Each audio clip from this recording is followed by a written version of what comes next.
Good morning students.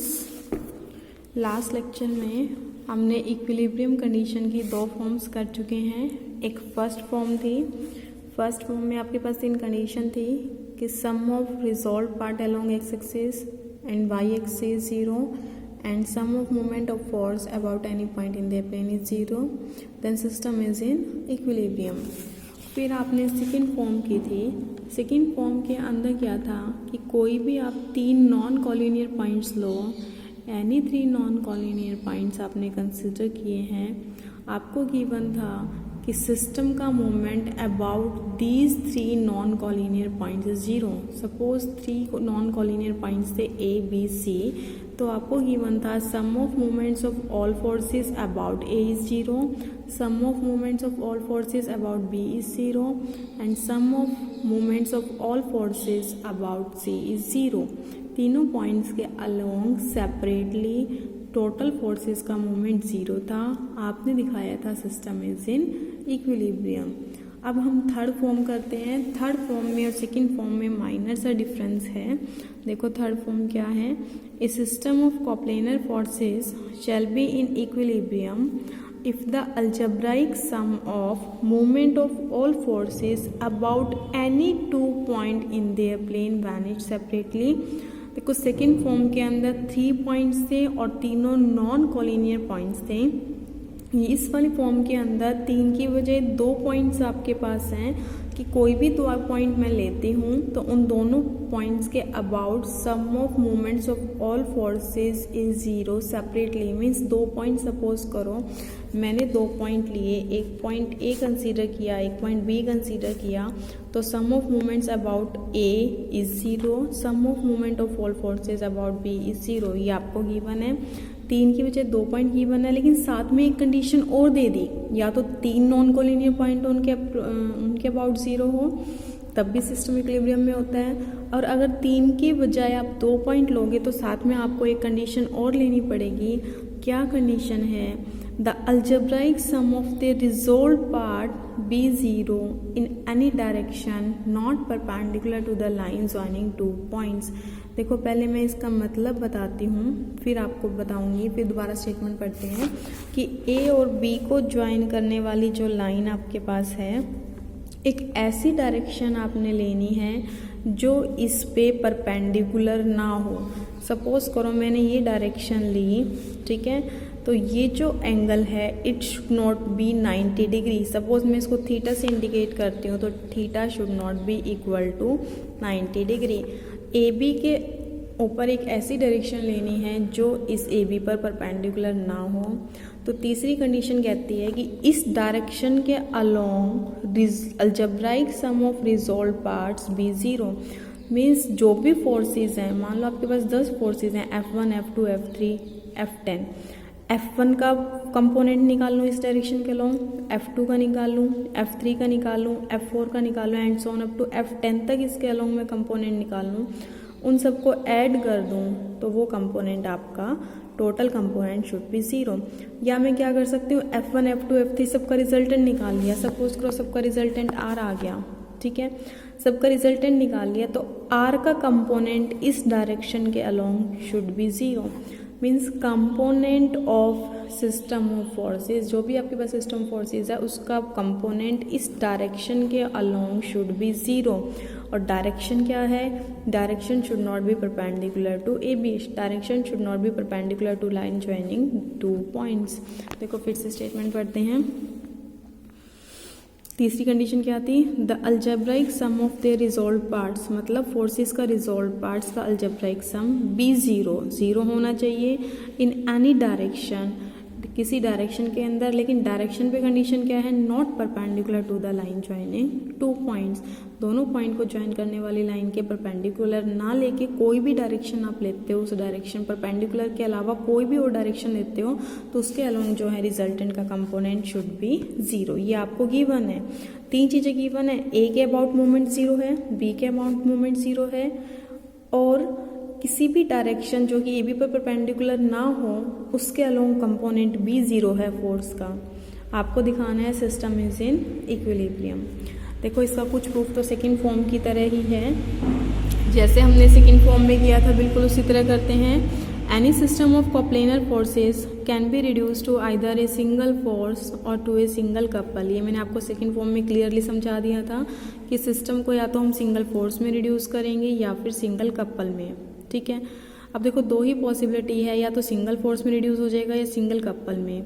अभी थोड़ी देर के लिए मानते हैं सिंगल कपल में रिड्यूस हो गया। अगर सिस्टम आपका सिंगल कपल में रिड्यूस हो गया, कपल में रिड्यूस होने का मतलब उसका कुछ ना कुछ मोमेंट भी जरूर आएगा। सिंगल कपल है, देखो दो कपल होते हैं तो मे भी पॉसिबिलिटी हो कि इक्वल अपोजिट होने से कैंसिल हो जाए, लेकिन एक सिंगल कपल है तो उसका अपना मोमेंट आएगा ही आएगा।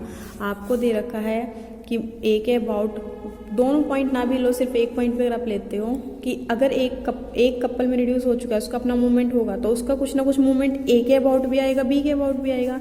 मैं सिर्फ ए को ही कंसिडर करती हूँ कि कपल का अपना मूवमेंट ए के अबाउट जरूर आएगा, बट आपको दे रखा है ए के अबाउट मूवमेंट 0 है। इट मीन सिंगल कपल में रिड्यूस नहीं हो सकता। Here the system cannot reduce to a couple only as the algebraic sum of moments of all the forces about a point in their plane is given to be 0. Therefore, system must either reduce to a single resultant or be in equilibrium. या तो single force में reduce हो जाएगा या equilibrium में आएगा। थोड़ी देर के लिए मान के चलते हैं ये सिंगल रिजल्टेंट में रिड्यूस हो रहा है। Let A B 2 points about which sum of moments are 0। आपको जो 2 पॉइंट्स के अबाउट मोमेंट 0 दे रखा है वो पॉइंट सपोज किए हमने A and B, and let theta B the angle made with A B with the line along which the sum of resolve part is 0। उसने बोला है जिस लाइन के अलोंग रिजोल्व पार्ट 0 है कि वो इस ए बी के अलोंग कितना एंगल बना रही है, थीटा। वही जो मैंने आपको फिगर में ड्रॉ करके समझाया है वही चीज़ यहाँ बोला है कि theta B the angle made with A B, ठीक है। The line along with sum of resolve part is 0। कौन बना रहा है वो theta angle? Line along with sum of resolve part is 0। जिस लाइन के अलोंग रिजोल्व पार्ट 0 है वो ए बी के साथ लेट कितना एंगल बना रही है? थीटा। अब according to given theta should not be 90 degree, then by hypothesis theta is not equal to right angle, means hence cos theta not equal to 0। Theta 90 नहीं हो सकता तो cos थीटा 0 भी नहीं हो सकता, क्योंकि cos 90 0 होता है, थीटा 90 नहीं है तो cos theta not equal to 0। If possible, दो ही कंडीशन थी, या तो सिंगल रिजल्टेंट में रिड्यूस हो जाएगा या इक्विलिब्रियम में। थोड़ी देर के लिए मान के चलते हैं। If possible let the system reduces to a single resultant R, since the algebraic sum of moment of all forces about A is 0, therefore the moment of R about A is also 0। देखो आपको statement में दे रखा है A का movement, system का A के about movement 0 है, ठीक है, और सिस्टम को आपने रिड्यूस कर लिया सिंगल रिजल्टेंट R में। सिस्टम किस में कन्वर्ट हो चुका है? सिंगल रिजल्टेंट R में। ए के अबाउट सिस्टम का मूवमेंट 0 है तो इट मीन्स आर का मूवमेंट अबाउट ए आपका क्या आएगा? 0 आ जाएगा, ठीक है। तो देखो क्या लिखा है, the movement of resultant R about A is also 0। यहाँ से रिजल्ट बना movement of R about A is 0। आपको ध्यान हो, मैंने सेकंड थ्योरम में भी आपको बताया था, सेकंड फॉर्म जब करवाई थी, किसी भी फोर्स का किसी पॉइंट के अबाउट मूवमेंट 0 होने का मतलब होता है या तो फोर्स 0 हो या फिर पॉइंट फोर्स पर लाई कर जाए, या मैं कहूँ फोर्स पॉइंट से पास कर जाए। क्योंकि देखो जैसे मैंने आपको बताया था, सपोज ये पॉइंट है, ये आपका फोर्स है, ठीक है, तो आपके पास होता है मोमेंट निकालने का फॉर्मूला होता है फोर्स इनटू परपेंडिकुलर डिस्टेंस, ठीक है। अगर मूवमेंट 0 हो जाए या तो फोर्स 0 हो जाएगा या फिर परपेंडिकुलर डिस्टेंस 0 होगी। फोर्स 0 होगा तो मतलब खुद 0 हो गया, परपेंडिकुलर डिस्टेंस 0 होने का मतलब ये डिस्टेंस 0 मीन्स पॉइंट किस पे लाई कर गया? फोर्स पे। तो दो ही पॉसिबिलिटी रहती हैं कि या तो फोर्स 0 हो जाएगा या फिर फोर्स पॉइंट से पास कर जाएगा। तो यहाँ हमारे पास आया है मूवमेंट ऑफ आर अबाउट ए 0। तो दो ही पॉसिबिलिटी है, या तो आर 0 होगा या फिर आर ए से पास कर जाएगा। तो आर मस्ट आइदर बी 0 और इट पासिस थ्रू ए। जैसे मैंने ए पॉइंट को लेके लॉजिक लगाया है, सेम लॉजिक में बी को लेके लगा सकती हूँ। तो मेरे पास आएगा आर मस्ट आइदर बी 0 और it must passes through A B. तो देखो पॉसिबिलिटी क्या हो, या तो R जीरो हो जाएगा या फिर वो A से और B से पास कर जाएगा।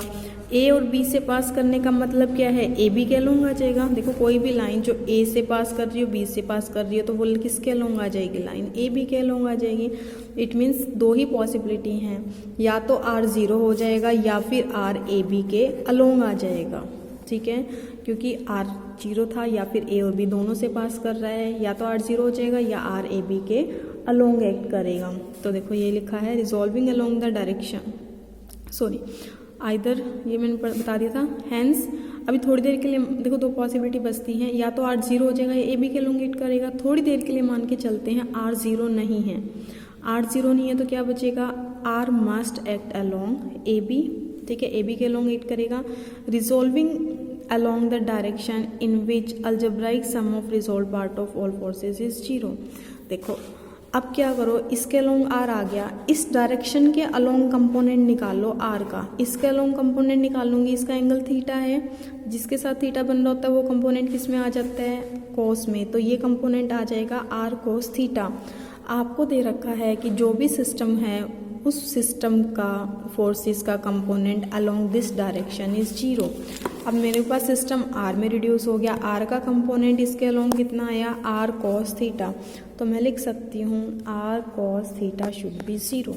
ठीक है, R cos थीटा 0, लेकिन दो की प्रोडक्ट 0 है, या तो R 0 होगा या cos थीटा 0 होगा।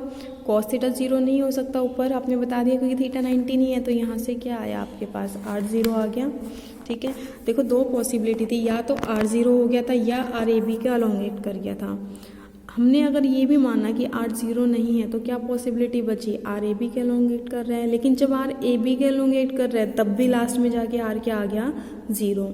और R अगर 0 है तो फिर तो कोई प्रॉब्लम ही नहीं है। तो देखो लिखा है resolving along the direction in which algebraic sum of resolve part of all forces is 0, we get R cos theta 0 since theta not equal to 90, therefore cos theta not 0, and hence it follows that R must be equal to 0, this R should be 0। तो आपके पास starting में था कि या तो single couple में आ जाएगा या सिंगल फोर्स में आ जाएगा। सिंगल कपल में नहीं आ सकता, आपने दिखा दिया सिंगल फोर्स R भी आपके पास लास्ट में जाके क्या आ रहा है, 0। तो इट मीन्स ना सिंगल फोर्स में रिड्यूस हो रहे हैं ना ही सिंगल कपल में, तो system should not be system should be in equilibrium. Therefore the system can not reduce to a single resultant force also, hence the system must be in equilibrium. तो students इन तीनों theorem को ध्यान से पढ़ना, थोड़ी थ्योरेटिकल है। अगर कोई प्रॉब्लम आती है तो आप मुझे मैसेज कर देना, उसके बाद मैं आपको इसकी एक्सरसाइज स्टार्ट करवाऊँगी।